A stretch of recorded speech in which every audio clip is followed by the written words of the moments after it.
I use English as much as I can because that's the only place that they're going to hear English. Can you speak Spanish like you're And my accent still needs a lot of work. So do they pay you? Yeah. They pay me, this is how they pay me. Every student pays, their family pays 2 soles, which is like 80 cents a month. And then the teacher's job is to collect that from every student, and they pay me monthly. So I have to wait until halfway through the month where everyone gets their money together, and then I get paid. So, yeah. So if I don't do a good job, and the parents don't like me, then they won't pay me. But fortunately, that hasn't happened yet. Yeah. So you get 80 cents per child Yeah, per month. per month. And I have about 400, I get 400, so I have about maybe 207 students in one school, and in the other school, I have about that many, but they just pay me, they haven't paid me 2 soles per student in that school, because tuition's so high. So they pay me like 100 soles, and So then maybe a little more. The school isn't responsible to pay you. It's kind of, it's like, it's completely under the table. I even tried to get a visa, but it turned out after going back and forth between the school and the immigrations that they didn't even have the clearance to add another employee to their staff. So I have to leave the country every 6 months and re-enter. So the immigration lady really liked me, and she just told me to tell them that I'm in love with a Peruvian girl, and we're thinking about getting married. And they'll give me 180 days.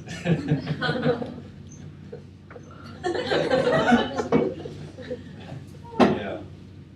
Oh man, that's tough. Yeah, but on the other hand, it's very unorganized, and yeah, I don't know what classes I'm going to teach, but at the same time, it gives me a lot of freedom to do what I want to do in class. And so that is a nice thing about that. They're not saying you have to teach them this or that.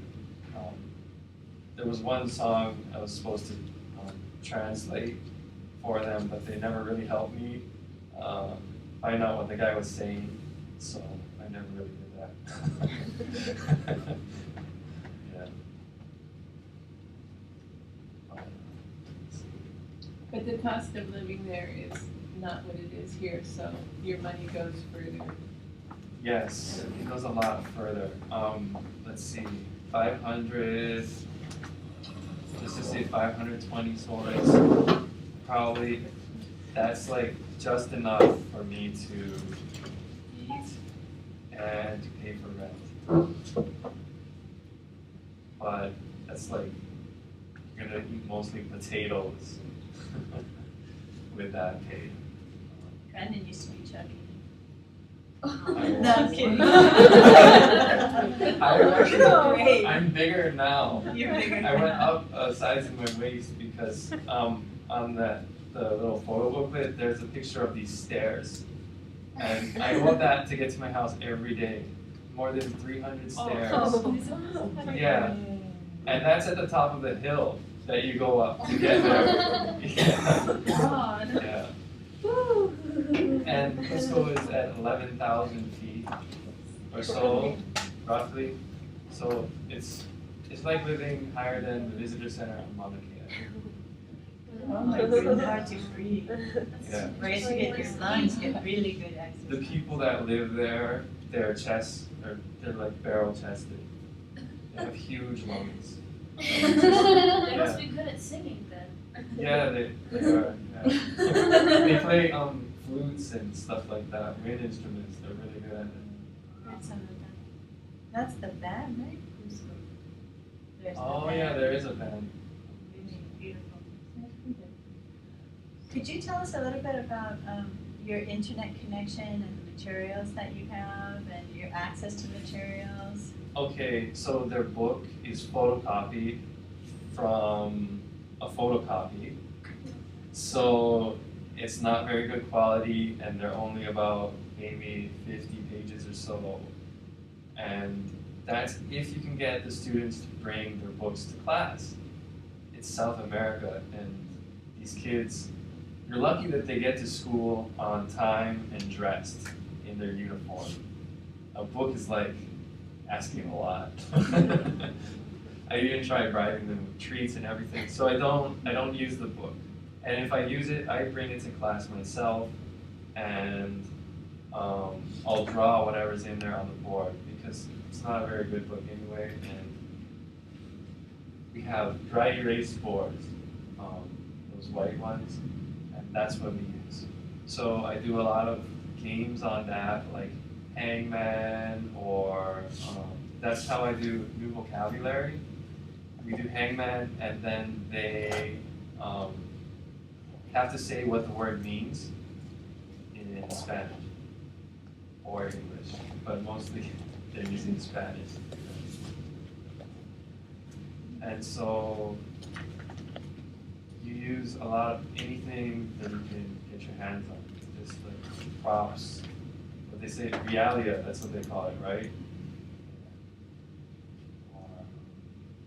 See what else? Coloring books are nice. I'll take copies of some books I brought with me that have, you color them in basically, or even other books with nice pictures. You can photocopy them and they'll color them. And for the little kids, I get them to ask for what color they want, because I keep all the crayons, so I make them ask for the colors they want. And whatever you have to do to try and get them to speak. Sometimes it's difficult. Sounds like you really like it. It is a lot of fun, and they really enjoy having me there. Even though it's a private school, these kids would still be considered very poor here, so they really appreciate having someone from America. I go into school and it's hard to get them off of my legs because they're all hugging teacher and they just hug my leg. I'm 15 minutes late to class today, you know. I can't carry you upstairs with me. Yeah. So it's really nice to have a job where they appreciate what you're doing.